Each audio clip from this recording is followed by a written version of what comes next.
ஒரு ஆசன வாயில் ஒரு பிரச்சனை அப்படின்னு வர்றப்போ இந்தந்த சிம்டம்ஸ் வந்ததுக்கப்புறம் போய் சூஸ் பண்ணி நம்ம ஒரு டாக்டரை வந்து நம்ம அனலைஸ் பண்ணி அவங்க கரெக்டாக இருக்காங்களா இல்லைன்னு இது பண்ணி நம்ம ட்ரீட்மெண்ட்டை வந்து ஸ்டார்ட் பண்ணுறது தானே கரெக்டாக இருக்கும். அது எதனால் நினைக்கிறீங்க? அது டாக்டர்ஸ் மேலே இருக்கக்கூடிய ஒரு பயம் அப்படின்னு வச்சுக்கலாமா?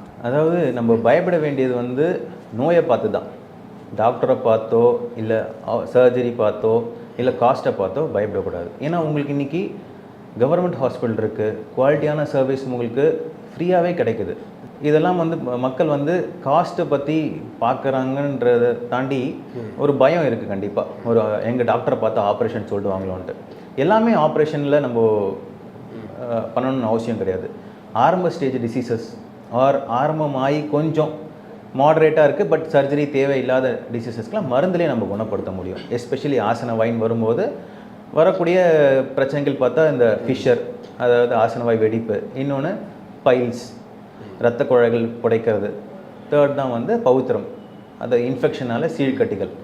ஸோ இது எல்லாமே வந்து இனிஷியலாக நம்ம பார்த்தோம்னா அதுக்கான ஸ்டேஜ் படி நம்ம அதுக்கான ட்ரீட்மெண்ட் தர முடியும். ஓகே.